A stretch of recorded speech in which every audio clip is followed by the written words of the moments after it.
Hello team and welcome to another ATP Geopolitics video with myself, Jonathan M.S. Pierce. This is the Ukraine War news update video for the 18th of April 2023. There's so much news to get through, I'm going to have to rattle on. Okay, let's go to usual opening gambit.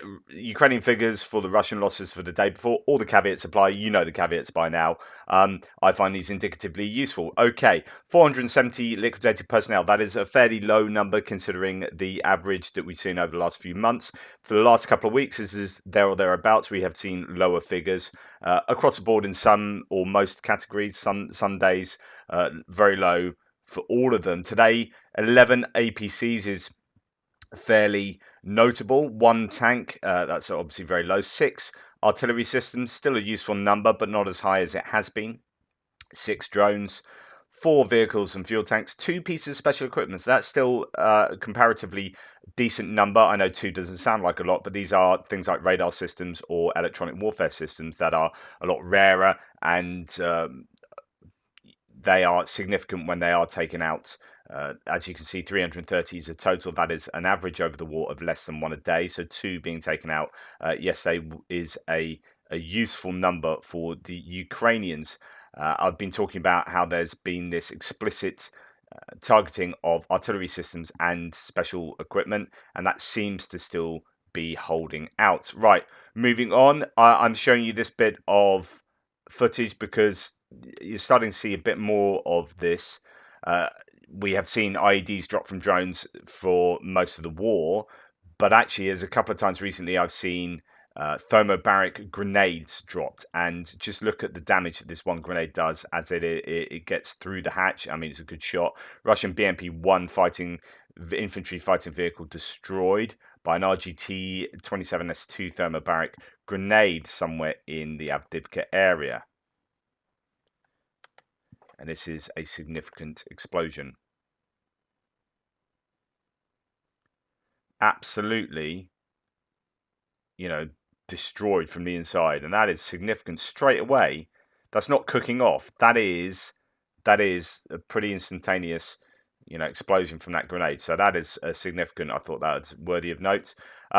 Okay, according to Ukrainian Ombudsman Dmytro Lubinets, 86% of Ukrainian POWs were physically tortured. I mean, that's war crimes there.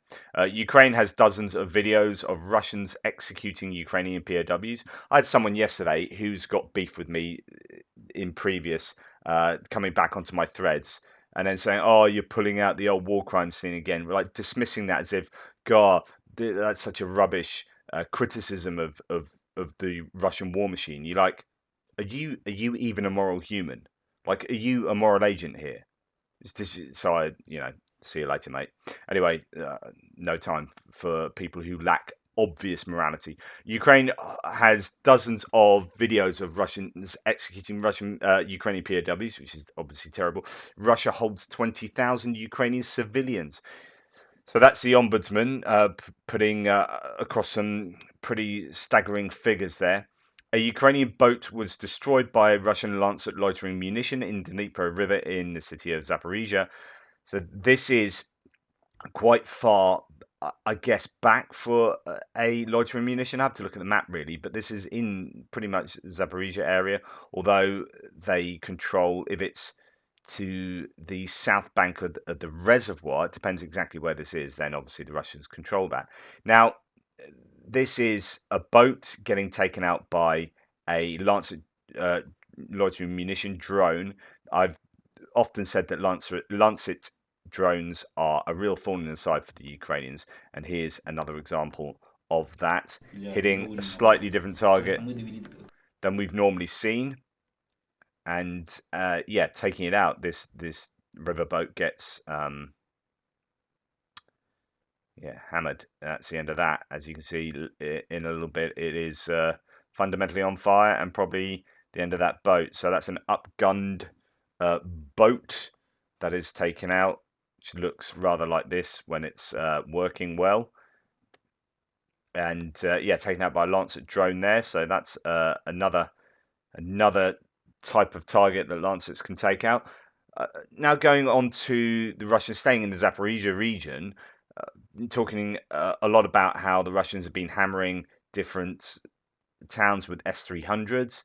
Talked about Zaporizhia, indeed, over the last couple of days. For 3 days, the Russians have carried out about 200 strikes on the Zaporizhia region. Of these, 11 were struck by S-300 missiles, 9 by the Air Force, 9 by enemy drones, 154 by artillery, and 5 more strikes were made by MLRS, multiple launch rocket systems, including cluster munitions. So Andrew Perpetua is kind of laying out the stats for how significant these daily and nightly attacks are on places like Zaporizhia. I mean, that's the whole Zaporizhia region there.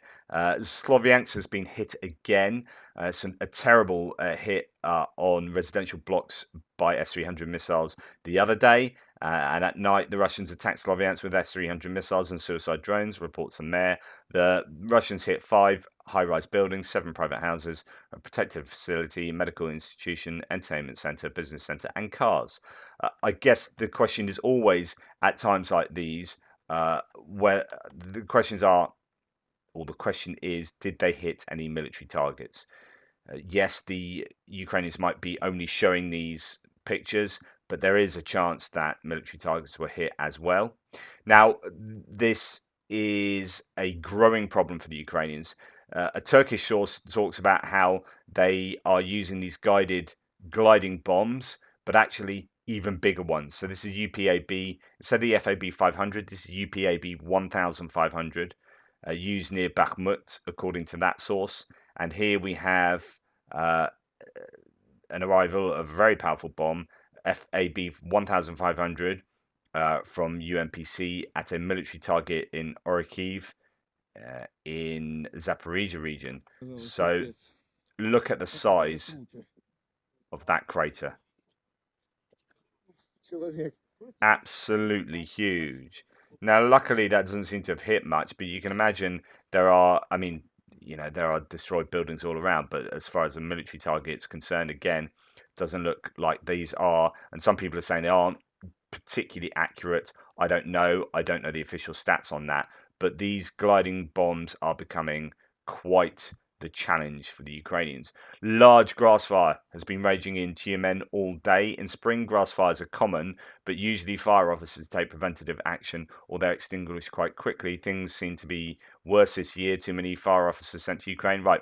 Why I am talking about this is because this is significant and it was a problem last year. So what happens traditionally, as far as I recall, and this is my memory from a year ago, is that conscripts, when they're conscripted in the army, one of their main jobs is actually being an ad hoc fire service. So they are the people responsible for putting out grass fires in the huge plains in southern Russia and the Russian Federation. So these conscripts are not doing the job of putting out fires. Imagine you're conscripting like 140,000 or however many it is a year people, and you're thinking, right, okay, we'll give them a little bit of training, but essentially we're just going to use them as cheap labor, or rather than just training, let's get them doing stuff for the government. So doing fire prevention or fire extinguishing or whatever is a good use of these conscripts' time and the money we're putting into them, sort of forcing them to train. So that's what they do, except that's what they're not doing, and they didn't do last year because they are being sent to war or being trained for war, or so on and so forth. So it is a bit of a challenge for the Russian government, because there are these fires that are breaking out and no one to put them out. It's one of the ramifications of the war. Okay, moving on to odds and sods. This has been doing the rounds quite a bit. A lot of people talking about this. So a couple of former Wagner PMC fighters, one here being interviewed by Gulagu.net, as admitting some pretty terrible things going on at the behest of Yevgeny Prigozhin. We shot 24 Ukrainian children by the order of Prigozhin himself. A former Wagner PMC fighter told Gulagu.net that minor Ukrainians, teenagers, in Bakhmut were shot because of tattoos. According to Vladimir Osechkin, founder of the anti-corruption website Gulagu.net, an ex-Wagner PMC fighter testified that Prigozhin personally ordered the execution of Ukrainian prisoners of war. There were more than 20 of such cases. They will publish it next Monday. And lots of people are reporting on this. Kiev Independent picks up on it. Wagner ex-commanders tell Russian opposition media of their war crimes in Ukraine. Kyiv launches an investigation. Two ex-mercenaries of Russia's Wagner group told Russian media outlet Glogu.net that how they had allegedly killed dozens of Ukrainian civilians and POWs. Ex-prisoners Azamat Oldarov and Alexei Savichev were recruited by Wagner founder Yevgeny Prigozhin to take part in Moscow's full-scale invasion of Ukraine, according to the publication. They were personally pardoned by Russian President Vladimir Putin in 2022. We were ordered to clean up and destroy everyone in Soledar and Bakhmut. We came with 150 Wagner fighters, killing everyone on our way. Women, men, elderly, and children, including small 5-year-olds, says Oldarov. Is this psyops? The pro-Russians in the threads will say, "Oh, this is just psyops," and pro-Ukrainians will be saying, "This is terrible, and it's an absolutely horrific war crime yet again from the Russians." Um, take your pick.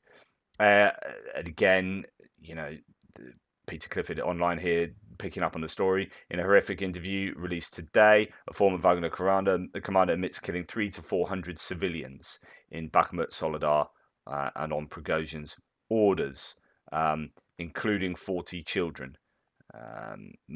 Many more terrifying stories to follow.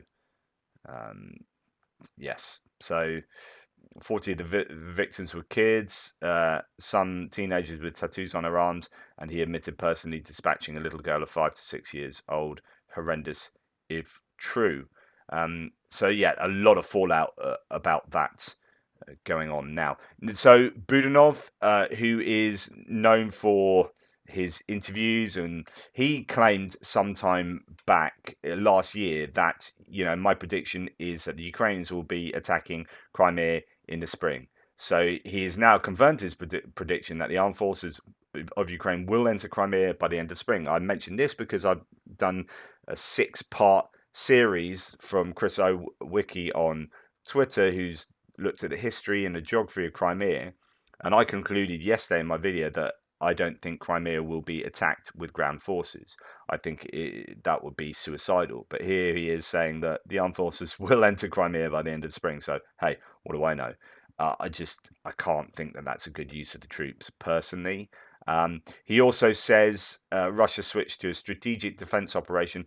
Their task is to keep the captured territories with the exception of 2 districts. So, quite a lot of information comes from Budanov. In fact, there's a really interesting interview that I'm going to go through that's by ABC News from America with Budanov.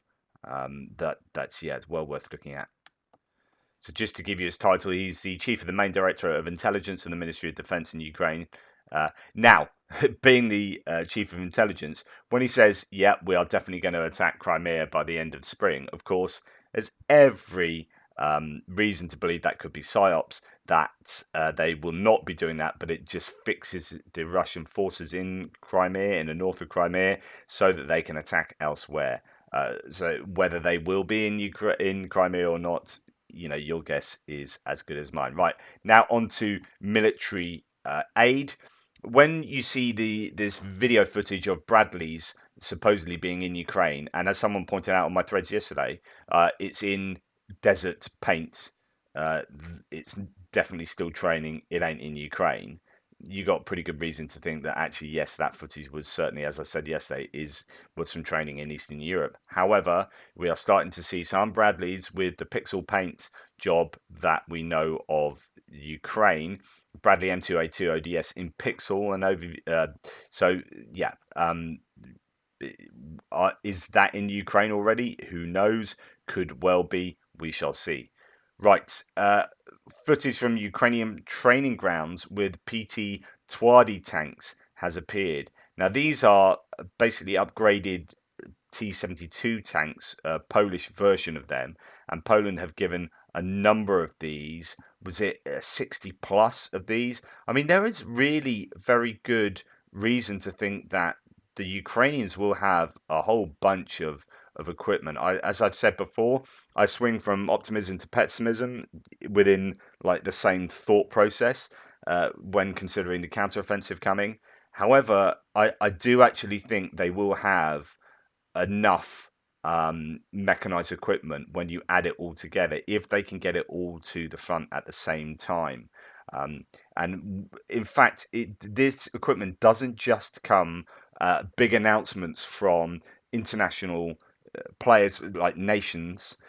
You also are seeing a lot of private arms dealers. Here's a guy, this is a great little segment from Channel 4 News, just centering around this guy that has a farm in Northamptonshire in the UK, who historically has collected like armed vehicles, more not as an arms dealer, but as an interest. And he started selling them. He's like, what's one of the great, yeah, this is a brand new sentence. So he says in this interview, I guess I'm an arms dealer now. I don't know how that happened. It's just like, that's a brand new sentence. No one's ever said that before. I guess I'm an arms dealer now. I don't know how that happened. Anyway, really interesting. I'm just going to dip into this for a couple of minutes. But it's about getting it out there quickly. They need it now, not in 3 months. So now, Nick says he'll only sell to trusted buyers like Slav, a Ukrainian who's lived in the UK for over 20 years. He's been sourcing military equipment for friends back home since he bought 2 armoured Land Rovers on the day Russia invaded and drove them to Ukraine himself.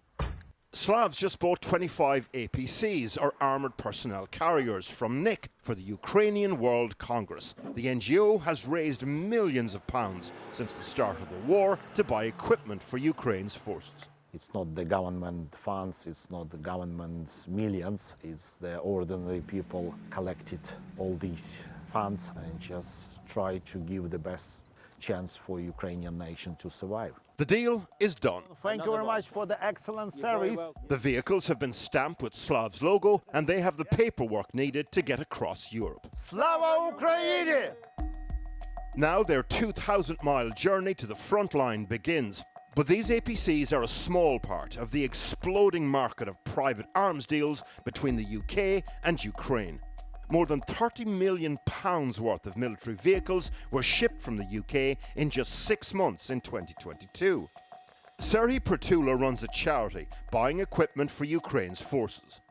Russians have a lot of different APCs and tanks, a lot of them thousands and thousands. So we will need more and more to fight strong. The former So this is all really important, and possibly aren't the figures concerning this kind of equipment aren't like headline news. Like 100 APCs are going from, it's like, well, 30 APCs have been bought privately and shipped out there by someone you don't know, another 12, another 15, 20 have gone from there, 50 from over there. And suddenly there's like a couple of hundred APCs or whatever it is. Yes, they might be old Spartans, as is the case with a lot of the ones that you've just seen or that have been going out from Northamptonshire. And, you know, they know how to use them. They like them enough in Ukraine. But so they're not going to be the latest like Bradleys or you know, with tows or whatever. But these are still really useful. And then they go out and then get upgraded out in Ukraine and made battle ready. Ukrainian TV star and politician has just bought more than 100 APCs from 5 suppliers in the UK. We are living in a difficult time and we have real hell on the front line. So he's bought 100 himself, just him, 100. Because of total war. Early on in the war, Ukraine's government struggled to equip its military, with many new recruits relying on donations or buying equipment themselves. As billions of pounds of military aid flooded in from the West, the situation has improved. But volunteer groups and private deals are still a vital resource. We really need donations. Some of Serhiy's vehicles are still waiting to be shipped from the UK, but the APCs that Nick sold to Slav have arrived in Ukraine. After crossing the Polish border, they're sent to Kyiv to be made battle-ready by mechanics, and then onto an undisclosed location in Kharkiv near the front line, where officers make final preparations before using them on the battlefield. So I thought it was a really interesting segment. I'll leave it there, but you get the point. There are different sources for equipment, and when you add this all together, you think, well, maybe the counteroffensive, and this has been going on for the whole length of the war. But you know, if you're adding other equipment like this to the list of of equipment that we know that that nations have given, then things could be good for the counteroffensive. We had RT Green on that interview that I talked through a little bit of it yesterday, talking about how the resources and forces are in a good shape, and in some categories they've got easily enough of the stuff. He doesn't go into details there, but it makes you think, okay, that okay, and now I'm thinking a little bit more positively. Anyway, when it comes to airframes, unfortunately, that's not the case. In the case of a positive decision, it will take 1.5 years for the delivery of F-16 fighter jets to Ukraine, says the US Deputy Secretary of Defense Colin Carl. And I don't think that's of a particular surprise. You probably could imagine the scenario where they're rushing it through. I don't know whether this is giving an excuse not to give them, or possibly they are giving them, but they're not telling you. I've been told by several people who have contacted me to say that Ukrainian pilots are being trained in the US. It is happening. In the same way that I know that, the UK are said we're giving 12 challengers. There'll be 22 out there. So there is always stuff going on under the bonnet, under the hood that you're not really sure about. I wonder whether all of this is all of this conversation is going on up here about F-16s and planes, but actually they're busily getting stuff sorted and putting the everything in place for those planes to be given. You talk about you put it out in the information space, so everyone's used to it. There's something called the mere exposure effect. So the more you talk about these things, the more credible or the more acceptable they become. So you're talking about it so long, all the while you say, "Oh, should we do this? Should we do this? Oh, we can't do it. We don't have time. Oh, it's going to be do it." And all the time you're actually doing that underneath the radar, and you've got everything in place. And then when it comes to actually handing over the jets, because everyone's trained up, you've got the logistics sorted out. You say, "And now we're handing over the jets." Everyone's used to it. Everyone's used to that idea, and the Russians are used to it because it's been in their information space as well. And then suddenly it's more acceptable. So that could be happening. I'm not saying that is happening, but it could be happening. Okay, Egypt paused the plan to secretly supply rockets to Russia last month following talks with the senior US officials, and instead decided to produce artillery 152 and 155mm ammunition for Ukraine, according to 5 leaked US intelligence documents. So these leaks are still coming out, but this is one of the ones that we're like, oh my goodness, Egypt are going to produce MLRS rockets for Russia, and that's been flipped. They've obviously had some pressure from the US. This is how important the US is in this whole thing, right? Is the pressure, and the EU as well, and multiple pressure, but particularly the US, you would imagine being like a huge financial and economic powerhouse, saying to countries, don't do that, do this, and then the country's going, yeah, okay, I'll do this. It's hugely important, and then that's switching from benefiting Russia to benefiting Ukraine. Okay, more footage of troops, and a lot of troops, and music as well, because they need to march to something, right? People say I should mute my tabs. No, I love to annoy myself with music. I can't get through the day without just having a go at Chrome. Right, so here are a bunch of soldiers, and lots of them. More footage of this coming out, which then makes you think, again, optimistically about the counteroffensive.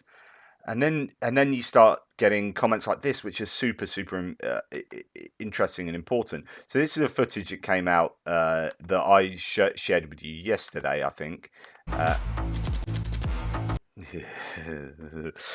2 days ago, and then talked about it again yesterday and said, no, this is recent. It isn't from like earlier last year and stuff. You can tell, there's no foliage on that, even though the grass is green. It's springtime, etc., etc. And as Trent Telenko says, it's the little things that make all the difference. Look closely at these Ukrainian soldiers. Every one of them has Western combat helmets and Class 4 body armor. And that's super important. It's about getting competitive advantages over the Russians. And when you look at the equipment many of the Russians have, and I know there's variation within the Ukrainian forces, but if you're sending 60,000 troops to the front line, or however many it is, and they are equipped to the hilt with the best stuff, then you've got a competitive advantage. If someone gets shot and they survive because of the quality of their body armor, then that is a soldier that can fight another day. So yeah, obviously very useful. Okay, talking about equipment here. This is a T90A. I don't know if this is news, but the T90A that's been shipped to the US and it was stuck in the truck that was carrying it broke down. It was in some service station in Louisiana or wherever. It was famously, pictures are taken of it. Anyway, this T90, the pictures have come out of the interior of it. T90A. It's not the top T90 tank, but this is basically one of your newer, better tanks in Russia. And here's someone that used to serve on tanks. My crew and I literally lived on our Abrams for almost 20 months, and it was never as beat up inside as this piece of junk is. So not only is the Russian armor the junk I keep saying it is, as in the quality of the machinery is junk, but he says the crews make no effort to maintain it. It's shocking. I showed you a picture of the interior of a T62, I think, or T64 yesterday. And yes, that's a much older piece of kit, but still, wow, just working inside these things. Just look at that. This is one of their best tanks, supposedly. But there you go. Now, a problem has happened on the training fields in Poland. Two tank crews, well, one drove into another, one Leopard drove into another, and the entire turret popped off. So this is doing the rounds, these photographs. I mean, that is, wow. You would assume that that's fixable, but that's going to now be delayed getting back to getting to the front line. Just reading the threads below here, someone saying this stuff isn't unusual. He said, I've worked on tanks and whatnot. I'm paraphrasing, but said basically, I know someone that's decapitated from a turret. He says, I know someone who's crushed between two tanks, crushed to death. And these are big beasts with big engines. Stuff happens. You just got to be super careful. But nonetheless, it's still annoying as that will delay the Leopard getting to where it needs to get to. Right, geopolitics. How long have I spoken too long? Goodness me. Right, I've got to whiz through these. Like Slovakia. Right, I mentioned this yesterday. Then I was called out by someone on the threads, and actually they had a point. So I was talking about how the EU and certain states are having issues with each other because certain states are unilaterally deciding to not import or not allow Ukrainian grain to be imported, and so on and so forth. And I said, but this is going to be largely or partly to do with the pesticides being used in Ukraine, not allowed in the EU. And actually, while that was given as a reason in Slovakia and partially in Hungary, I don't think it's given as a reason in Poland and perhaps Bulgaria soon as well. So we've got four nations to differing degrees saying Ukrainian grain can't be sold in our country, and even like Poland, for example, is saying you can't even transport it through Poland. Now, there are some issues here, and it's one of these things where we really like things being clear cut. We like the EU is wrong or the EU is right, Poland is wrong or Poland is right. But actually, there are elements here where you can understand what Poland are doing, and there are elements where you can understand what the EU are doing. The EU is a free trade bloc, right? And if nations go, yeah, those rules we're supposed to adhere to, which benefits us all, yeah, we're not doing that. And as soon as you start doing that, then basically the rules mean nothing, and it gives precedent for everyone to do what the hell they like, and then the whole thing falls apart. So you can't have that. You can't have individual nations going unilaterally, we can't have Ukrainian grain here. But on the other hand, those nations are needing to look after their own farmers, and what happened is at the beginning of the war, they reduced tariffs on Ukrainian stuff to help Ukraine, and that helps Ukraine, but actually it's damaging these countries' own indigenous farming sectors, and so they want to protect their own farmers. And as harsh as it is, that means not buying Ukrainian grain. So there are competing needs and desires from the larger umbrella institutions and these individual countries, and they're having serious protests from their own farmers, particularly in Poland. And so you can understand why you might get situations like Slovakia joins Poland and Hungary in halting Ukraine grain imports. The EU and Kyiv condemn unilateral bans that aim to protect local farmers amid a glut and a price crash. Yeah, this is a problem, and I don't know that it's going to be particularly easily solvable. Somebody is going to dip out. Either the Ukrainians are going to dip out, either the consumers are going to dip out because they're not going to get super cheap grain, but all the farmers are going to dip out, or environmental legislation, so the environment dips out, so on and so forth. Just yeah. But you add to that Russia is blocking 50 ships with Ukrainian grain in the Black Sea. So then what happens is that this grain probably ends up in Europe because they can't get out of the Black Sea. That then helps produce this glut and prices crash. So it's going to be connected to everything. You need these ships to get out to places like Africa to get the grain to the poorer countries. I'm not saying Africa's poor and all this kind of stuff, but that's where a lot of that grain is going to be going. Russia has once again blocked 50 ships that are carrying urgently needed Ukrainian grain. So Ukraine, the latest, dealt with this. Just dip into that. Over the weekend, we obviously had this decision by Poland and Hungary to ban imports of grain from Ukraine.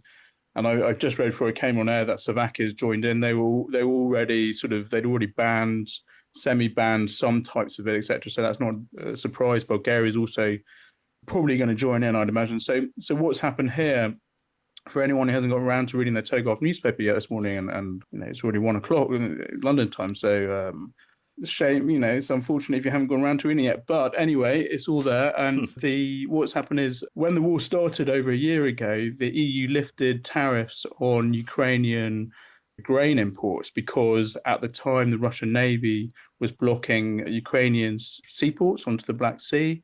And Africa needed grain badly to stave off potential famine, etc. So it lifted these tariffs, which were in place to protect grain farmers in places like Poland, Hungary, Slovakia, Bulgaria, etc. And millions of tons of. Which you've got to remember, the EU is in a sense, so it's a free market trading bloc. But if you're outside that trading bloc, it's protectionist. It's protecting those within the EU by saying, right, you can deliver stuff freely. We're not going to have tariffs here, but we're going to put tariffs on stuff coming in so that the EU does well and everyone else, well, we're not intending that other people suffer, but we want our bloc to do well. And then if you're saying, right, we're going to reduce the tariffs on that coming in, then obviously that you are not protecting your own industries. Ukrainian grain then came into the EU. I mean, we're talking 2,000% increase or something. And a lot of this grain was meant to get sent on to Africa, etc., but it didn't. It stayed in Poland and Hungary, etc., either by accident through bottlenecks or logistical bottlenecks, or it got or sort of unscrupulous traders decided they can make super profits by selling it locally. And this is. So it's really easy to take sides in here and say this is the EU's fault or this is Poland's fault, and be really simplistic. And if you're anti-EU, everything's going to be coloured by, well, it's the EU's fault. I've had discussions with people on my threads where literally anything the EU ever does is entirely evil. You're like, how can anyone want to be part of a trading bloc and an organisation that everything they do is entirely evil? So we've got to be more nuanced than that. And I know I'm pro EU, but anyway, at least I like to think I'm nuanced here, which is I can see both sides here. But also there will be other players that are causing the issues here, like logistical bottlenecks, as he says, and unscrupulous dealers that are making a pretty penny out of this, that are helping to cause these problems. Happen, and this has completely undermined local farmers' economies, etc. So they have been protesting very strongly since February. The Polish government is facing an election this year, and they had to do something about it. So they and the Hungarians, who are the grumpy child of the EU, decided the weekend that they'd had enough and they were going to ban these imports of grain. This has upset the EU, which has very firmly rebuked them yesterday, very firmly, and said, trade policies within the EU bloc are the exclusive. The European Commission has exclusivity on what to do about it. So, we've been writing about this sort of fragmentation of the West and how countries and people are getting frustrated by various economic policies, inflation, grain deals, rising fuel prices, etc., etc. And this has really come into the fore now, where you have EU member states making unilateral decisions about trade issues, which is infuriating the EU, and frankly pleasing the Kremlin. We have to remember that the Kremlin really thrives on opposition weakness and fragmentation. The 2016 Brexit referendum in Britain was an absolute triumph for the Kremlin, as was the election of Trump. And the near, I mean, we just avoided here the near breakup of the United Kingdom with Scottish independence from 2014 and onwards. So the Kremlin is looking at these protests in Poland and Hungary particularly, but also Bulgaria, Romania, etc., and rubbing its hands with glee. There was a very pointed telegram message by the head of the Russian foreign ministry over the weekend, who said that Poland, who is really sort of trying to project quite a lot of military and diplomatic power out of this conflict in neighboring Ukraine, how Poland has, quote, is a Judas who's choked itself on a piece of grain. I mean, really pointed stuff. So really super important. I just thought it was important that I expanded on that. I know this is supposed to be a quick news video, but it's so important because if the EU doesn't have that unity that it's actually done pretty well at maintaining throughout this war. In fact, Russia would have wanted the EU to have fragmented far more. In fact, that was part of what the expectations would have been. But the EU and the US have united really well behind, and many allies behind Ukraine, and that's been to the disappointment of the Kremlin. But stuff like this really pleases Putin, and it's really important this gets resolved as soon as possible. Right, moving on. Former senior diplomats urge the West to go all in on military support for Ukraine. So the urgent warning comes from an authoritative group, including the former UK Foreign Office Permanent Secretary Simon MacDonald, Christoph Husgen, a diplomatic advisor to the former German Chancellor Angela Merkel, former National Security Advisor to Barack Obama Jim Jones, Stéphane Abriel, Chief of Staff to the former French Prime Minister Jean-Pierre Raffarin, and Stefano Stefanini, a diplomatic advisor to the former Italian President Giorgio Napolitano. Okay, they said the West has to go all in, and there was no time for complacency. We have to provide the weapons and ammunition Ukraine needs to fight and defeat Putin's war of aggression. The faster Putin understands that he will not achieve his objectives in Ukraine, the earlier peace can be achieved, and as soon as suffering of the Ukrainian people will end, they wrote. Ukraine needs the combined force of tanks, long-range missiles, and aircraft to conduct a successful counterattack, paving the way to Ukrainian victory and peace negotiations on acceptable terms. 100%. Nothing to disagree with there. The article goes on here, but this is a kind of pressure that's really, really welcome. Definitely a good thing. Okay. KFC is finally left Russia. It's the owner, Yum Brands, has completed a deal to sell the business there. The restaurants are likely to be rebranded as Rostix soon. So that's good news. The United States will send a prosecutor to The Hague to investigate Russian crimes against Ukraine. US Attorney General Merrick Garland said an international investigation team was created, which included 7 countries. This is really good news, actually. The US has been a bit reticent about doing stuff to do with The Hague and giving evidence over because it might undermine themselves going forward, and war crime accusations against the United States in future conflicts or past ones. So they've been a bit reticent, but now they seem to be warming up to the whole idea. Germany has advocated the introduction of EU sanctions against the civil nuclear power industry of the Russian Federation, writes Reuters, finally, but months too late in his opinion, in Noel Reports' opinion. So this is really good news. Rosatom, the Russian nuclear monopoly, is, well, essentially has its fingers in a lot of international pies. Take Hungary, for example, but a number of European nations, they often build and run power stations as well as producing enriched uranium and getting rid of stuff, and all this kind of very particular skilled service that they provide, technological service, that isn't easy to go and look in the marketplace and get someone else to do.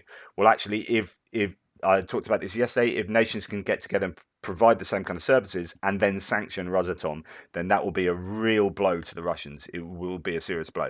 All right, European Games, which is like the Olympics for Europe, organisers have said they'd rather resign than admit athletes from Russia or Belarus. The 29 sport event is being held in Krakow.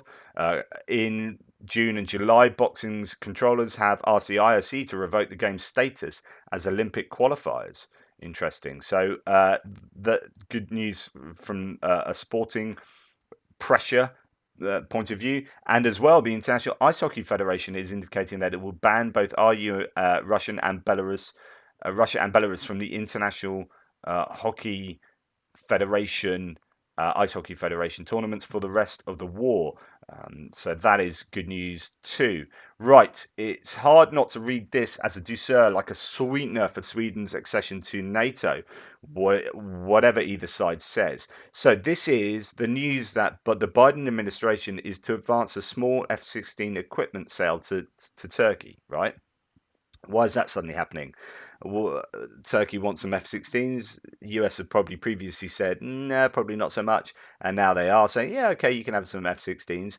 And is this a precursor to Turkey then going, and Sweden can join NATO? So again, the importance, potentially, I'm not saying this is definitely the case, but the importance of the US again in getting this stuff moving, getting stuff happening. They have an awful lot of soft power, or I don't know, pretty hard power.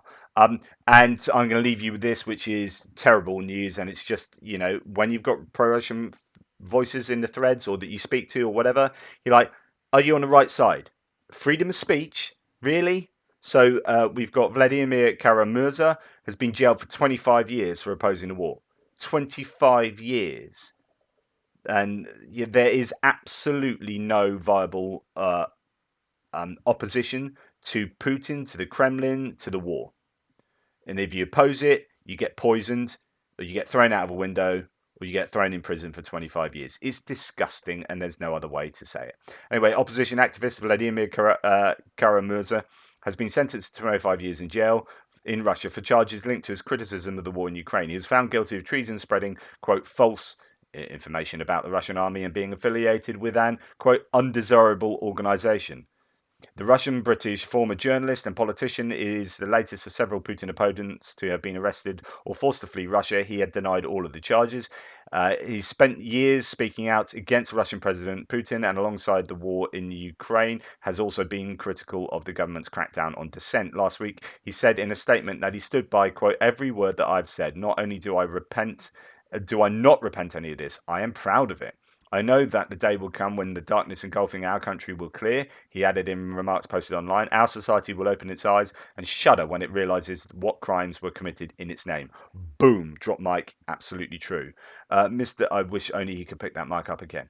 Mr. Kara-Murza's 25-year sentence, which has been widely condemned, was a maximum sought by prosecutors and is the longest sentence an opposition figure has received since the war in Ukraine began. It took only minutes for the judge to rule on his case. Sometimes the delivery of verdicts and announcing sentencing can take a long time in Russian courts. The judge said he would serve time in a, quote, strict regime correctional colony and would be fined 400,000 rubles. The tough sentence is a sign that in today's Russia, the authorities are not only determined to silence critics, but also to neutralize anything or anyone they believe represents a threat to the political system. Terribly sad. Anyway, that's the news for today. Please like, subscribe, and share. Really appreciate all the support you give. Take care, and I will speak to you in the Frontline update coming soon.